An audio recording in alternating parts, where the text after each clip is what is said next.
Hello there. In this video, we are going to discuss detailed solutions of all the questions those were appeared in GATE 2012 with respect to analog circuit.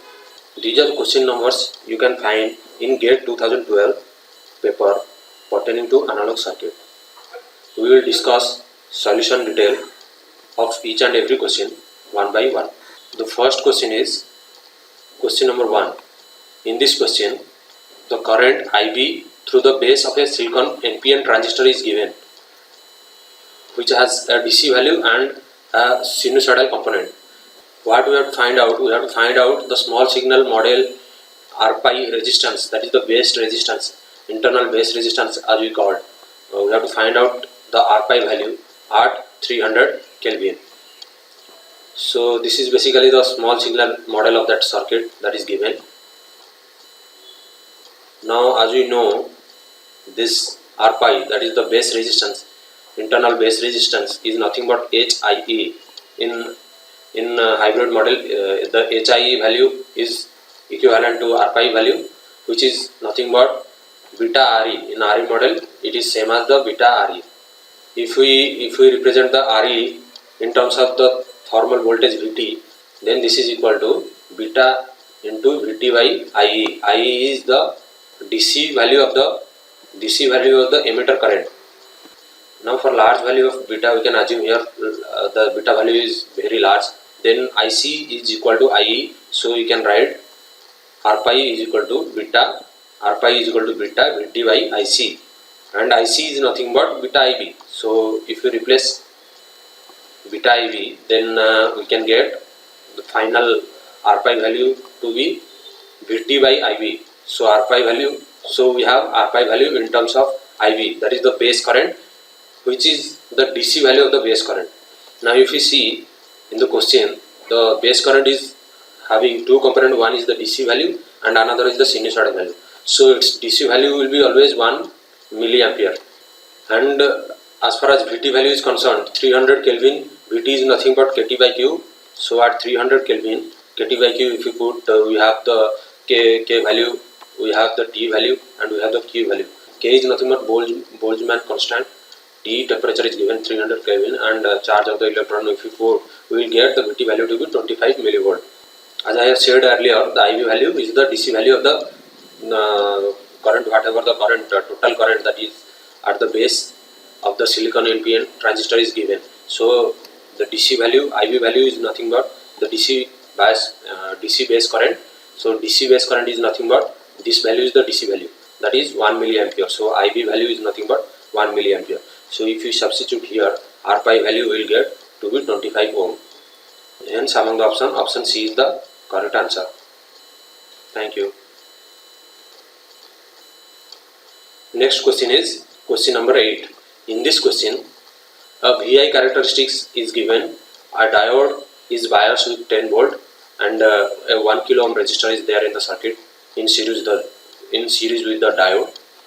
Now if this V, small v value, is greater than 0.7 volt, then this current will flow, else the current that is flowing across this circuit is 0.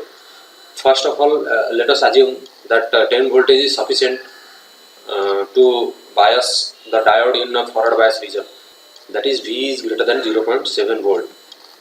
So let us assume that small v is greater than 0.7 volt. So in this case the diode will be forward bias and the current I will be flowing across the circuit. Now let us apply KVL across the circuit. If we apply the KVL across the circuit, then we will have 10 minus I into R, that is 1K, minus small v equal to 0. Now as we have assumed that is the small v value is greater than 0.7 volt, so we can write the current expression to be this value, that is V minus 0.7 divided by 500. So we will substitute here. Once you will substitute here, we will have only one variable, that is small v. We can find out what is the small v value. By solving this, we will get small v value to be 3.8 volt. So 3.8 volt is definitely greater than 0.7 volt. So what we have assumed, that is true, absolutely true. So our assumption is true. Hence We can find out the current value by putting the small v value, that is 3.8 volt here in the expression. So we will get the current to be 3.8 minus 0.7 divided by 500. That will give us 6.2 milliampere, and that current is asked in the questions. If you see, we have to find out the current across the circuit. So the current is nothing but 6.2 milliampere. Hence D is the correct answer. Thank you.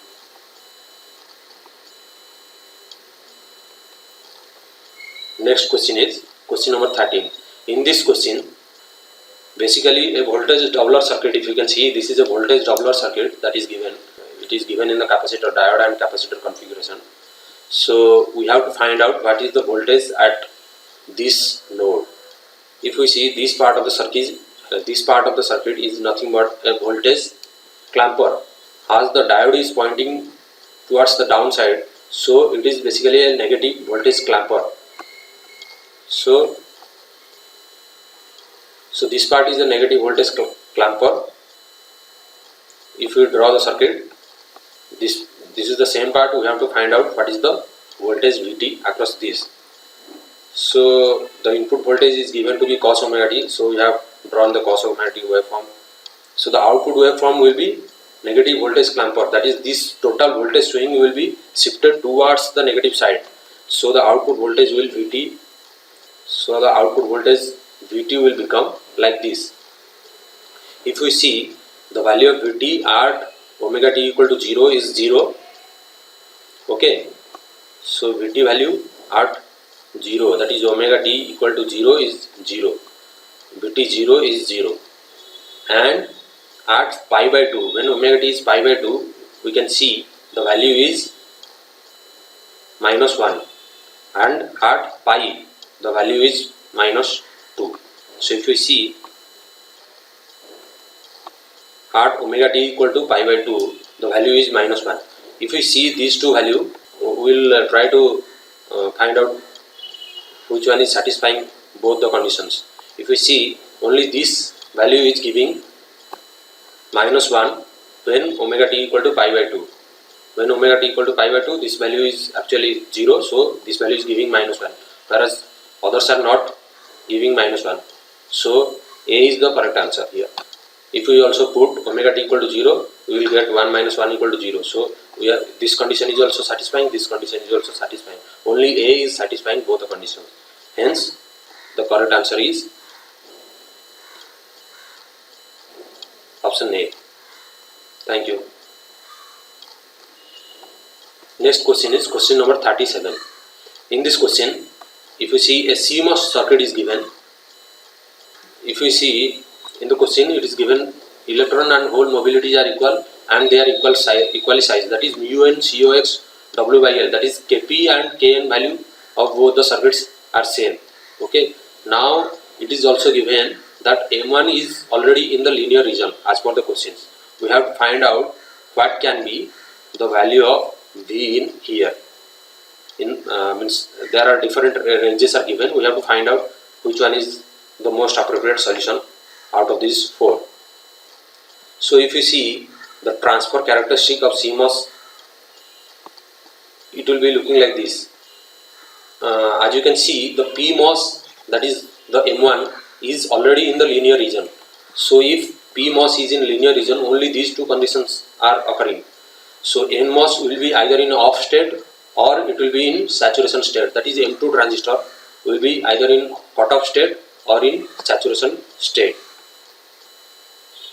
So the M2 or NMOS transistor can be in cutoff or saturation mode.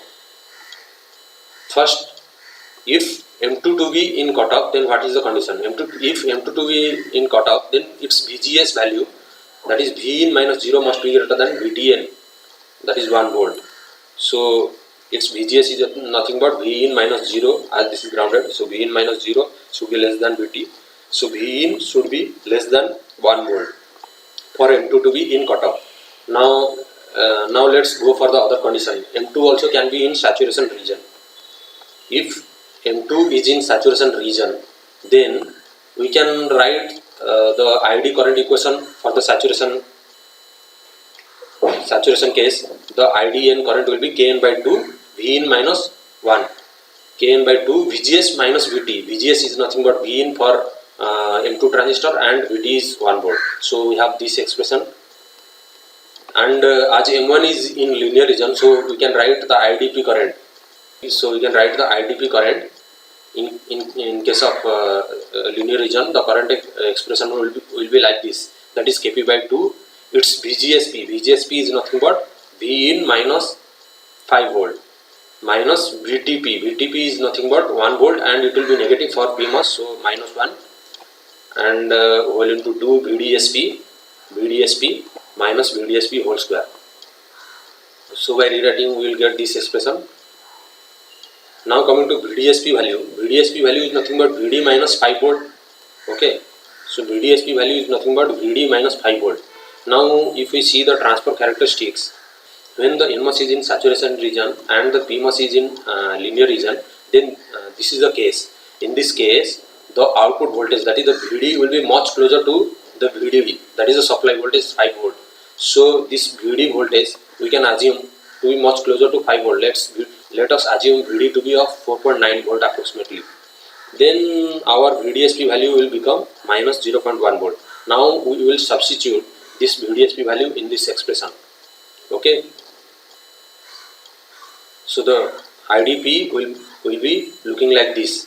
As both the transistor is in series, so IDP is equal to IDN. So you can equate both the current, and as it is given the mobility of electron and hole is same, as well as their size, NMOS and PMOS size is same, so Kn and Kp value is also same. As I said, Kn is equal to Kp. So if we solve this, we will get a quadratic equation which is of having one variable Vin. So we can have two value, as this is a quadratic equation. By solving this, we will get Vin value to be 1.675 volt, one value, and another value is 0.125 volt. If we take Vin to be 0.125 volt, then this Vin VGS for the N transistor is less than 1 volt. That means it is no more in saturation if we take this value. But we have assumed M2 to be in saturation, so this value cannot be the answer. So this value, so 0.125 cannot be the answer. So Vin value is closer to 1.675 volt. Now we will see what are the conditions and what are the options we have. So as I said, M2 can be in cutoff region. If M2 to be in cutoff region, Vin has to be less than 1 volt.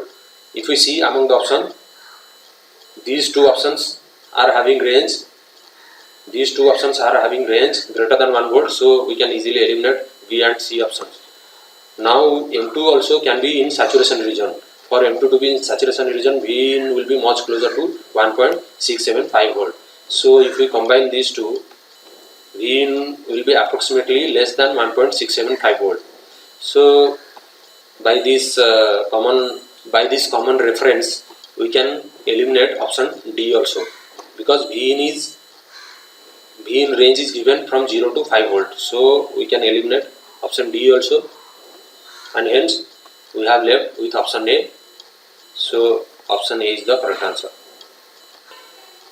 Thank you. Next question is question number 41. In this question, an op-amp with a filter circuit is given. We can call this as an active filter. We have to find out what is the type of filter, that is whether it is a low pass filter or high pass filter, and what will be the cutoff frequency of that filter. So first of all, we have to find out what is the gain, that is the voltage gain of this circuit.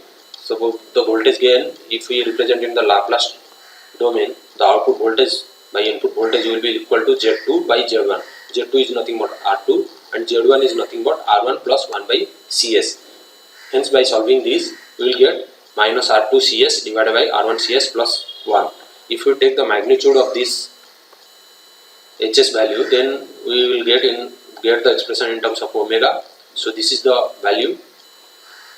If we try to find out, now we will see what is the type of the filter. We will first check we will first see at omega tends to 0 what value this h of omega is approaching, and at omega tends to infinity what value this h of omega is approaching. Based upon that we can conclude what is the type of the filter. If we see at omega tends to 0, the whole value is getting 0, so this h of omega magnitude value is getting to be 0 at omega tends to 0, and at omega tends to infinity, if we solve this, we will get r2 by r1, which is a constant value. Hence, if we plot the transfer characteristics, that is h of omega with respect to the frequency, we will get something like this, and this curve is looking like a high pass filter. So we can easily eliminate A and C among the options. Now we have to find out what is the 3 dB cutoff frequency. So the cutoff frequency is nothing but the frequency r to which the gain is reduced by 1 by root 2 times, right? Hence at omega c the value will be r2 by r1 divided by root 2. Now we will try to find out what is the cutoff frequency. So h of omega at cutoff frequency is equal to r2 by r1 divided by root 2. We will try to equate this one with this one and we will try to find out what is the cutoff frequency. So by equating this and again we will solve, we will get the cutoff frequency to be 1 by r1c radian per second. So if we see among the option 1 by r1c radian per second, and the filter is also high pass filter. Hence option B is the correct answer. Thank you. Next question is question number 44. In this circuit, basically NPN transistor amplifier is given, where there is a feedback from the collector to the base in terms of 100 kilo ohm resistor. A feedback is given. We have to find out what is the approximate value of the voltage gain, not the exact value. You can see we have to find out what is the approximate value of the voltage gain of this circuit.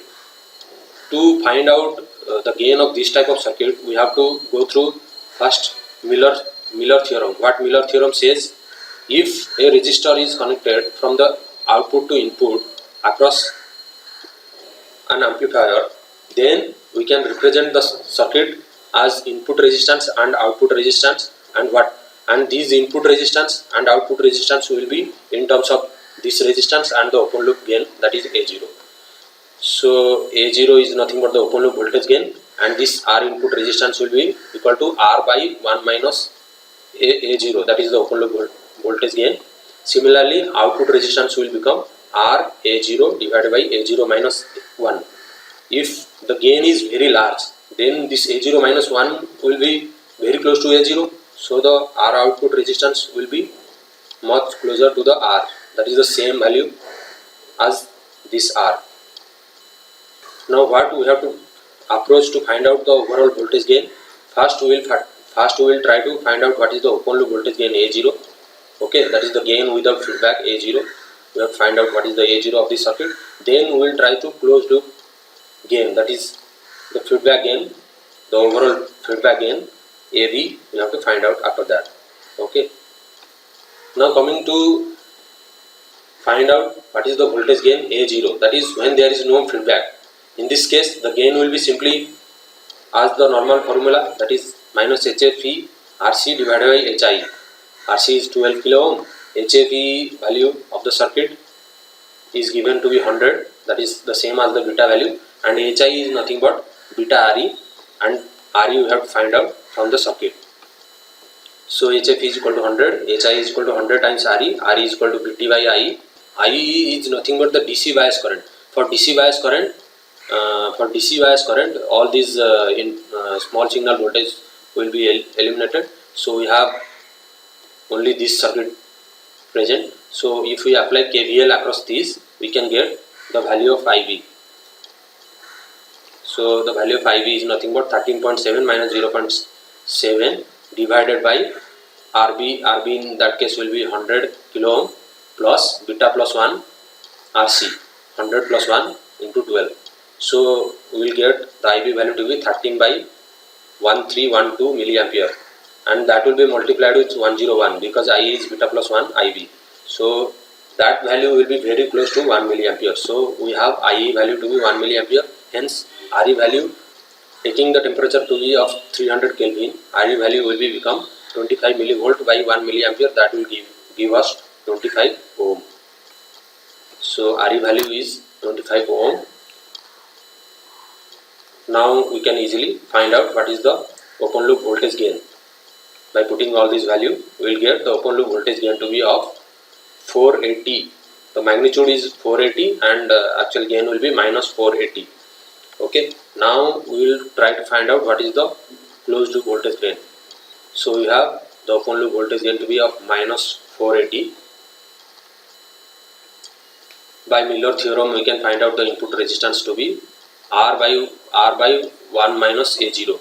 A0 is minus 480. By putting this, we will get 0.21 kilo ohm. Similarly, R output resistance, as the gain is very large, the output resistance will be the same as R, that is 100 kilo ohm. Now, if we draw the small signal equivalent of the circuit will be looking like this.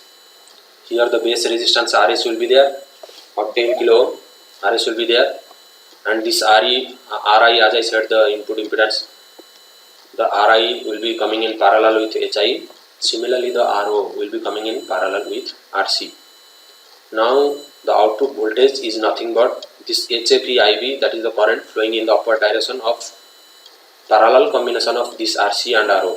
So output voltage is equal to minus HFE-IB into the equivalent resistance of this parallel combination, that is RC parallel RO.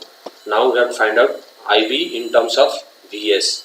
Okay, suppose Vin is the voltage across this HI. So we can apply voltage division rule to find out Vin in terms of Vs.